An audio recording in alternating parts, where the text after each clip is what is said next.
नमस्कार दोस्तों, बहुत बहुत स्वागत है। कल सुप्रीम कोर्ट में जो फैसला है रिजर्व रख लिया गया है सीटेट वर्सेस जेटेट। अब इस वीडियो के माध्यम से जो आपके डाउट है वो मैं क्लियर करने वाला हूं, क्योंकि काफ़ी सारे जो यूट्यूब चैनल वाले हैं अपने यूट्यूब में व्यूज बढ़ाने के लिए तरह तरह के थंबनेल लगा के सीटेट वालों ने अपना पक्ष अच्छा से नहीं रखा, ऐसे रखा वैसे रखा, कमेंट्स कर रहे हैं।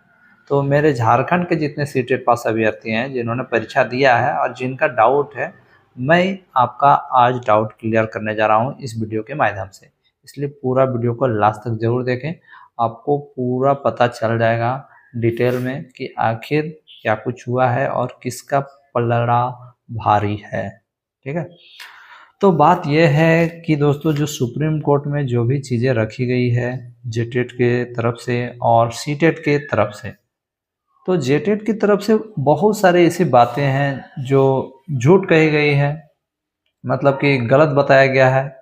तो क्या जज साहब उसको सही मान लेंगे? ऐसा बात नहीं है फ्रेंड्स। जैसे कि जेटेट की तरफ से कहा गया कि ये जो बहाली है ये डिस्ट्रिक्ट वाइज है, जो कि गलत है ना। जबकि सीटेट की तरफ से कोई भी ऐसा चीज़ गलत नहीं बोला गया, कोई भी झूठ नहीं बोला गया है। जबकि जेटेट की तरफ से और भी कहा गया कि ये जो बहाली है डिस्ट्रिक्ट वाइज है और लैंग्वेज जो है सबका लैंग्वेज के आधार पे उनकी नियुक्ति होगी, जबकि ये पूरी तरह से गलत है। आपने देखा होगा वीडियो में, मैं वीडियो भी दिखाऊंगा। मैं आपको बताने वाला हूं कि आखिर मामला कहाँ फंसा था। काफ़ी छात्र कह रहे हैं कि लैंग्वेज के बारे में मैम ने कुछ नहीं कहा। तो मैं आपको बता दूं, आप देख रहे होंगे कि लगातार बहस चल रही थी और झारखंड सरकार के जो वकील हैं वो जज को बता ही नहीं पा रहे थे, जज को समझा ही नहीं पा रहे थे कि नोटिफिकेशन आने के बाद कैसे मतलब फॉर्म भरने के बाद जो फॉर्म का डेट क्लोज होने के बावजूद सीटेट वालों को क्यों मौका मिला फॉर्म भरने का। इस बात को समझा नहीं पा रहे थे। उस बात को हमारी मीनाक्षी मैम ने समझा दिया कल कि कैसे इन्हें भरने मिला। उन्होंने साफ साफ बताया कि 19 जनवरी को उन्होंने जो शैक्षिक अर्हता में संशोधन कर दिया और सीटेट को अलाउ कर दिया। उसके बाद भी फॉर्म कब तक भरे गए थे दोस्तों? फॉर्म जो भरने की डेट थी 23 मार्च से लेकर 6 अप्रैल तक भरी गई है फॉर्म। और मैं आप सबको याद दिलाना चाहूँगा कि जेटेट कैंडिडेट कह रहे थे ना कि फॉर्म क्लोज होने के बाद आखिर इन लोगों के लिए क्यों खोला गया और फिर से फॉर्म भरवाया गया। मैं आपको बता देना चाहता हूँ, पेपर 4 का ऑप्शन चूज करने के लिए जेटेट वाले कैंडिडेट के लिए स्पेशल फिर से फॉर्म खोला गया था। यानी प्रथम चरण और द्वितीय चरण में जो भी फॉर्म भरे थे उन लोगों के संशोधन के लिए भी खोला गया था। तो ये चीज़ कहा गया वहाँ कि जब गेम चालू हो गया है तो फिर बीच में संशोधन क्यों हुआ, फिर क्यों फॉर्म भरने का एडिट करने का चांस क्यों मिला। तो वहीं पर हमारी जीत हो जाती है और इस बात को उन्होंने अच्छी तरह से समझाया। आपने देखा होगा, जज भी उस बात को माने। देखिए वीडियो में। Would have happened if the exam had commenced or the parties had participated in an examination. Here, on 19th of July, when the writ petitions were already pending before the High Court, only an advertisement was issued. First of all, there was a pendency of the writ petitions. My lords, my second submission is that while an advertisement was issued on 19th of July 2023, pending 4 writ petitions on the issue, the state itself chose to make at least 6 amendments, whether it was an amendment to the age. Yes, my lords, I have given out a list also to accommodate various persons, which is set in this particular note. Now, and the state also extended the time prior to the judgment of the High Court for as being the last date for submitting of applications. And this is until the judgment of the High Court. So the state... Not like that. The time was extended. Please, that is after the judgment of the High Court. No, my lords, it had been extended even before. This is here. My lords, it is here. I have put the number of the notifications. Yes, my lord. Yes, my lords. My lords may turn to bottom of the page, the first amendment, age relaxation. Then, my lords, name change. Then, my lords, please turn to serial number D. Serial number D on the page number 2. Yes, serial number D. Yes, my lords. Extension 1. 8th August 2023, before the judgment of the High Court, online form submission deadline was extended to a new period from 16/8 to 15/9. Then, my lords, the next extension, my lords, will find at serial number F. This date 6/10, which was the last date given previously. It's not relevant for us. We are only concerned only on the point of CTET educational qualification. My lords, so I would... Please, madam, please refer that. My lords, I am on that aspect. I say... Come on that. So... When it was extended. Yes. What is this writ petition 4049 of 23? My lords, that is... Not mentioned in the list. It was about this Because this is in reference to some writ petition. order we had shown. It was about this. There is My lords, these are those para teachers. That is that writ petition. That is where that order came. It was shown to my lords yesterday. So we just put it there for the purpose of completeness.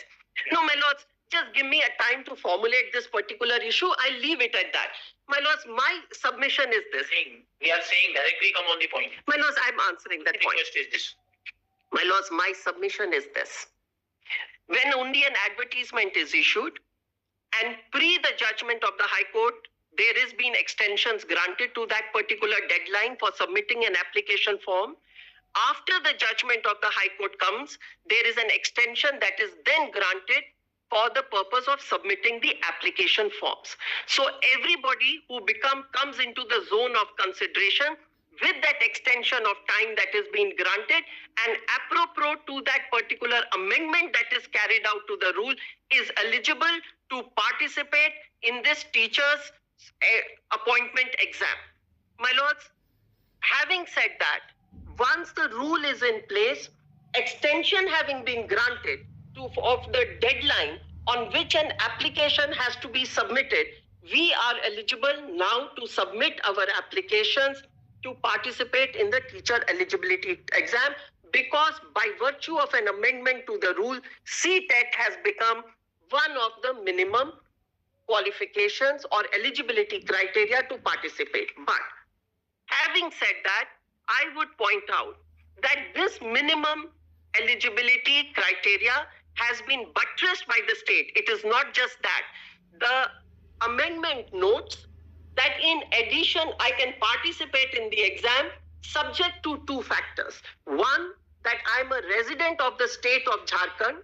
Number two, I have taken that particular exam either from an adjoining state or I have taken a CTET. Number three, that I will at the first attempt also qualify the Jharkhand TET.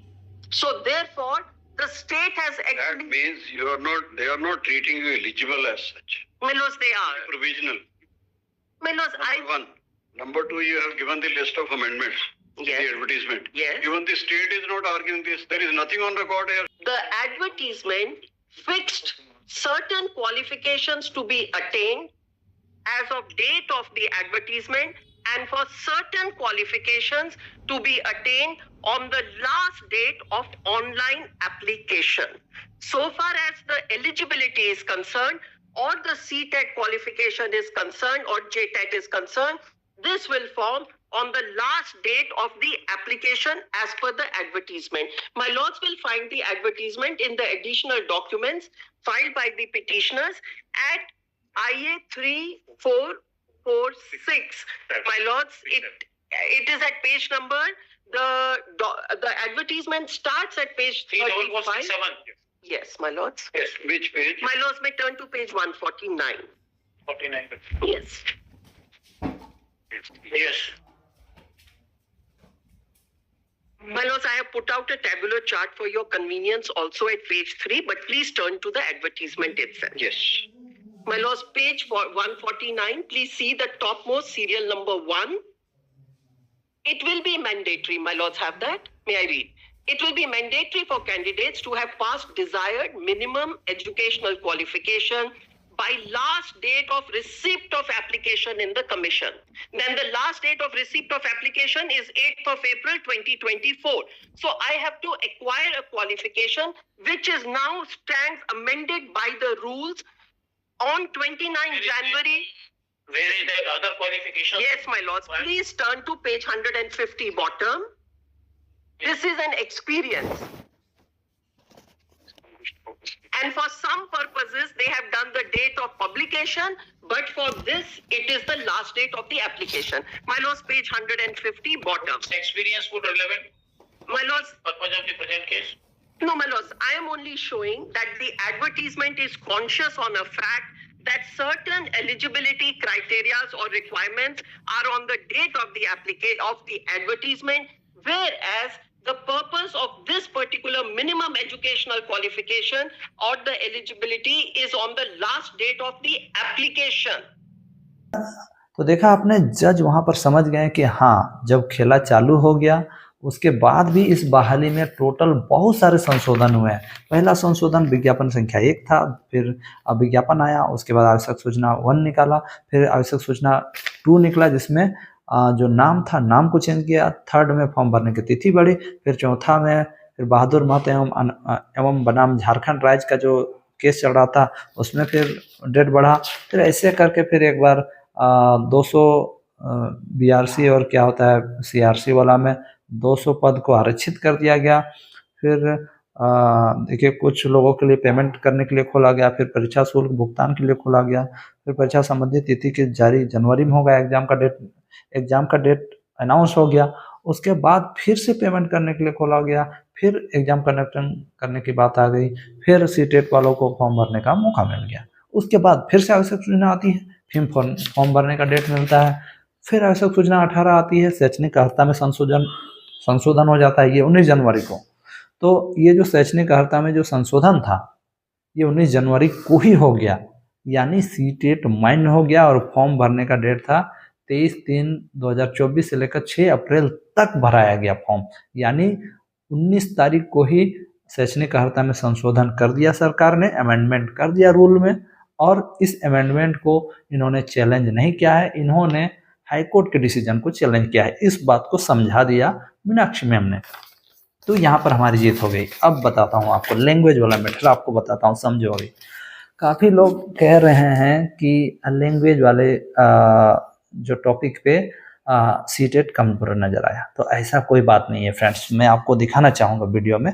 देखिए, सबसे पहले मैं बताता हूँ, उसके बाद video दिखाता हूँ। लैंग्वेज वाले मामले पे जब जेटेट कैंडिडेट्स को पूछा गया, जेटेट कैंडिडेट के जो वकील हैं उनसे पूछा गया कि क्या ये जो है बहाली है ये डिस्ट्रिक्ट लेवल पे हुई थी या स्टेट मेरिट लिस्ट इसमें बनता, तो आपने देखा होगा गोपाल शंकर नारायण जी चुप हो गए, क्योंकि वो जान गए थे कि अगर वो बोल देंगे वहीं पर तो उसी टाइम डिसीजन आ जाता, क्योंकि ये इन्होंने कह चुका था कि जो ये फॉर्म भरे गए हैं वो जनजातीय एवं क्षेत्रीय लैंग्वेज स्लेश में, तो वहाँ पर पूछा गया था कि जनजातीय या क्षेत्रीय, तो उन्होंने कहा दोनों, ठीक है, तो वहीं पर पकड़ा गए। उन्होंने कहा, तब फिर उन्होंने जब जनजातीय एवं क्षेत्रीय जब कहा, तब जज ने वहाँ पर क्या कहा आपने देखा होगा, जज ने कहा इसका मतलब कोई भी जो कैंडिडेट फॉर्म भरा होगा कोई पर्टिकुलर डिस्ट्रिक्ट से भरा होगा,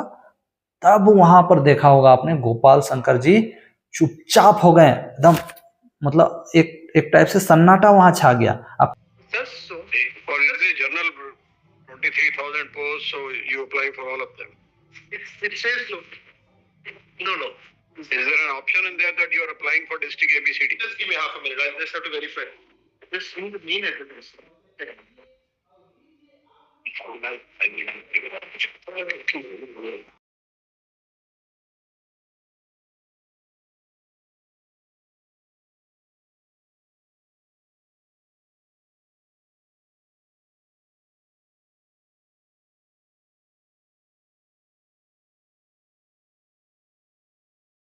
So in the JTET marksheet, can you put an example that in any of the mark sheets of 1 or 2, Yes. that this is the language which you passed out, and accordingly this is one, and the second is Yes. which we are asking the answer.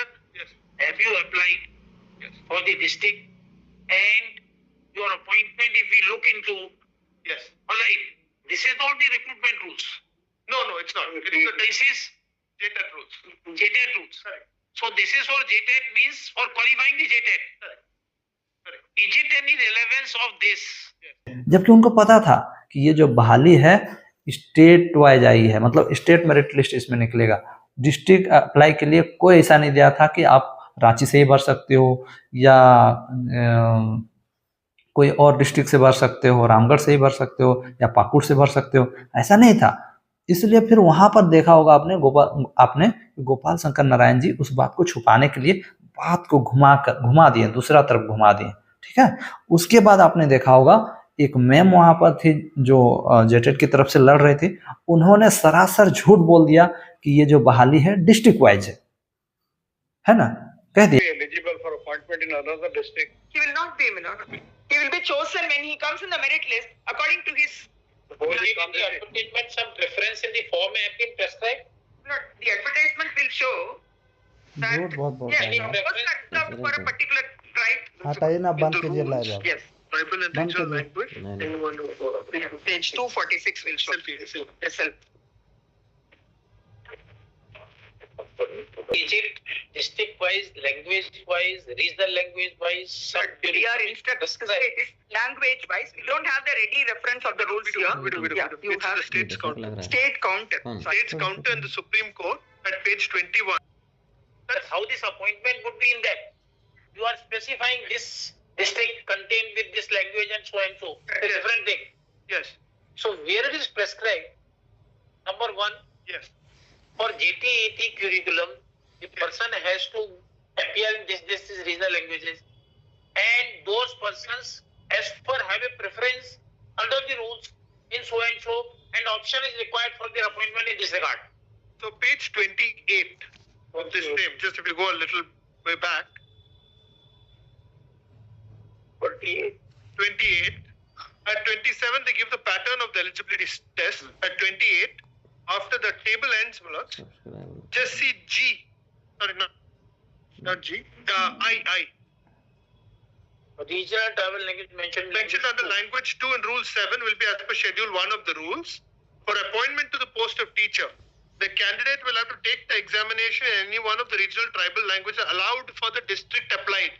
So in the schedule they give for each district what those languages are. District? And then, No. District applied. That means he'll be eligible only for that district. Yes. as Yeah, per this, yeah. yes. So No, please this is clarify only this JTET. situation. Differentiator जो है state wise है। Yes. To clarify and relevant rules of that Yes, why? appointed rules. So Right. this is a rule for appointment. Rule says this. Right. So far as curriculum Yes. for that JTET is concerned, Yes. alike. So what prescribes so? Please clear, make it clear. Please. We'll do that. We'll do We're that. not going to complete today. We have understand now. But the certificate mentions the language that he has studied specific. जज का मानना था कि अगर ये जनजातीय एवं क्षेत्रीय लैंग्वेज से अगर टेट पास किए हैं, इसका मतलब वो जो फॉर्म अप्लाई किए होंगे टीचर का बहाली में, वो किसी पर्टिकुलर डिस्ट्रिक्ट से किए होंगे, ऐसा कहा जज ने। तब उन्होंने कह दिया हाँ किए हैं, जब जो कि सरासर गलत है। अब यहाँ आप सोच के देखिए कि जो कहा गया ये सच और झूठ की लड़ाई है फ्रेंड्स, क्योंकि मीनाक्षी मैम ने हमें पहले से समझाया था कि आप जितना सच बोलोगे, जितनी चीजें क्लियरिटी से रखोगे, उतनी ही आपकी जीत पक्की है। और हमने वैसा ही किया, सारी चीजें सच बताई, कोई भी झूठ नहीं बोला, जबकि जेटेट की तरफ से झूठ पे झूठ बोले गए। लेकिन क्या आप सोच सकते हो, क्या उसको जो बोल दिए उधर से जो बोला गया वही मान लेंगे? होने से तो कल ही डिसीजन आ जाता कि भाई ये तो स्टेट मेरिट लिस्ट नहीं है, ये तो डिस्ट्रिक्ट वाइज मेरिट लिस्ट है, तो कल ही तो डिसीजन आ जाता। क्यों इसको रख लिया गया रिजर्व? क्योंकि क्रॉस वेरिफिकेशन होगा फ्रेंड्स, ठीक है। फिर से देखेंगे, सबको डॉक्यूमेंट्स सबमिट करने के लिए कहा गया है कि आप लोग सारा डॉक्यूमेंट्स सबमिट करें। सारे डॉक्यूमेंट्स को देखने के बाद वो डिसीजन देंगे कि हाँ भाई ये सही है, ये गलत है, ठीक है। तो जब वो डॉक्यूमेंट वेरिफिकेशन करेंगे, आपने देखे होंगे जब उन्होंने कहा कि ये district merit list district wise बहाली आई थी, जब जेटेट के वकील ने कहा, तब उन्होंने जज ने गोल घेरा लगाया, मतलब सारे पॉइंट को वो लिखते जा रहे थे, मतलब अपने हिसाब से वो टिक करते जा रहे थे। तो इन बातों पे वो ध्यान देंगे। मेन टॉपिक पे मैं बता रहा हूँ, क्षेत्रीय लैंग्वेज का यहाँ कोई बात ही नहीं है। जबकि मैं आपको बताना चाहूँगा, हमने जितनी भी चीज़ें हैं, है ना, जो भी चीज़ें होती हैं काउंटर के लिए, मतलब उन लोग की तरफ से जो रखा गया, उसके बदले क्या कुछ हमें उसका जवाब देना है वो काउंटर लिखित में दिया गया है ना। उन लोग का क्षेत्रीय लैंग्वेज के बारे जो काउंटर था तो उसमें हमने जवाब ये दिया है कि 4000 ऐसे जेटेट पास स्टूडेंट हैं, 4000, और जो पिटिशनर भी हैं 4000 में 400-500 ऐसे पिटिशनर हैं जो अलग लैंग्वेज से पास किए हैं। जैसे क्षेत्रीय लैंग्वेज, उनका जो लैंग्वेज है वो भोजपुरी, मैथिली, अंगिका और भोजपुरी, मगही, अंगिका, ये सब से पास है ना। तो जब ये छात्र जब झारखंड का शिक्षक बहाली में अदर लैंग्वेज से पास कर सकते हैं, अदर लैंग्वेज में एग्जाम दे सकते हैं, तो हम क्यों नहीं दे सकते हैं। वो हमारे काउंटर में है, वो काउंटर में जब जज साहब पढ़ेंगे तो उनको पता चल जाएगा कि जब ये छात्रों को, इन छात्रों को जब इन्होंने भोजपुरी, मगही, मैथिली इससे पास किए हैं और ये जब सहायक आचार्य का एग्जाम लिख रहे हैं, इससे वो लिख ही नहीं रहे हैं, वो तो हिंदी से लिख रहे हैं, तो जब इनको मौका मिल सकता है तो इनको क्यों नहीं मौका मिल सकता है। जबकि ये इन छात्रों ने सहायक आचार्य में अपने क्षेत्रीय लैंग्वेज में एग्जाम भी दिया है 100 नंबर का, तो वो हमने वहाँ सबमिट किया है फ्रेंड्स। तो इसके लिए आप लोग निश्चित रहें, क्रॉस वेरिफिकेशन होगा, जो सच पाया जाएगा उसी की जीत होगी, ठीक है। और हम लोग कहीं से गलत नहीं है, हमने वहाँ पर काउंटर में ये भी सबमिट किया है कि आज के डेट में टोटल 15 लैंग्वेज झारखंड में मान्य है, जिसमें भोजपुरी, मगही और अंगिका को हटा दिया गया। Petitioner number 1 Parimal Angika language से पास है। वैसे वैसे बहुत सारे पिटिशनर हैं जो मगही, भोजपुरी और अंगिका से पास हैं, तो लैंग्वेज वाला प्रॉब्लम नहीं है। मैं आपको बता दूं, जो झारखंड के बाहर के जो यूट्यूबर्स हैं और जो टीचर्स लोग हैं, उनको शायद पता नहीं है कि ये जो बहाली आई थी पूरी सिर्फ झारखंड के सीटेट पास अभ्यर्थियों के लिए आई थी, ठीक है। तो अज्ञानवश के कारण बहुत सारे जो झारखंड के बाहर के लोग भी इस फॉर्म को भर दिए हैं, क्योंकि उनको ज्ञान नहीं था। क्योंकि जब आप फॉर्म भरने जा रहे थे तो वहां साफ साफ लिखा था कि आप झारखंड से बिलोंग करते हैं, तो वहां पर यस कीजिएगा तभी आप फॉर्म भर पाते। तो झारखंड का ही छात्र है, सारा छात्र झारखंड का ही है, तो झारखंड का रीति रिवाज और झारखंड का भाषा को कैसे नहीं समझेगा। वो चीज भी है हमारी मीनाक्षी मैम ने बताया। मेन बात था नोटिफिकेशन वाला कि गेम शुरू हो गया है और बीच में रूल कैसे चेंज हो सकता है। और जब मैम ने ये बताया नोटिफिकेशन बार बार चेंज हुए हैं, बार बार अमेंडमेंट हुए हैं, तब आपने देखा होगा पूरा जेटेट का जो जितना भी वकील थे चुप हो गए थे, क्योंकि उनको पता ही नहीं था कि अमेंडमेंट ऐसा हो चुका है। तो भाषा वाला मैटर कोई बड़ा बात नहीं है, मेन था नोटिफिकेशन वाला कि गेम चालू हो गया है और आप कैसे रूल चेंज कर सकते। सरकार के वकील ने भी कोशिश किया था बहुत सारा समझाने का, और उन्होंने बहुत ज़्यादा समय ले लिया था, लेकिन वो नहीं समझा पाए, जिसे मीनाक्षी मैम ने अच्छी तरह से समझा दिया। तो बात यही है, अब देखिए क्या होता है, किसकी जीत होगी।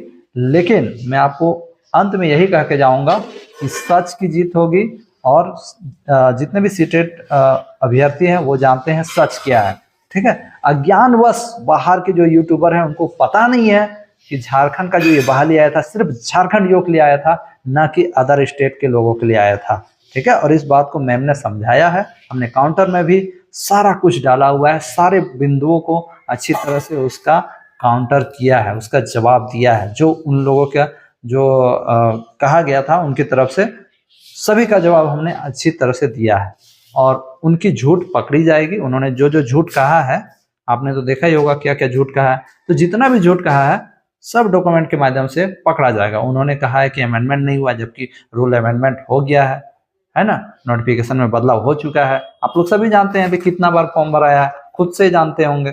तो देखिए बाहर के जो यूट्यूबर्स हैं उनको नहीं पता है, इसलिए वो ऐसा बोल रहे हैं, और इसी अज्ञानवश वो कोर्स भी बेचने के कारण कह दिया था जब फॉर्म आया था कि आप लोग सभी झारखंड में फॉर्म भर दीजिए, है ना। तो यही बात है। तो हमारे जितने भी सीटेट पास अभ्यर्थियों को घबराने की जरूरत नहीं है, सीटेट की जीत निश्चित है। अब अंतिम में मैं बता रहा हूँ कि इसका सुनवाई कब तक हो जाएगा, कब तक क्लियर हो जाएगा। तो देखो फ्रेंड्स, जब भी कोई फैसला रिजर्व रखा जाता है तो नियम है कि 6 महीने के अंदर देना है, 6 महीने के अंदर।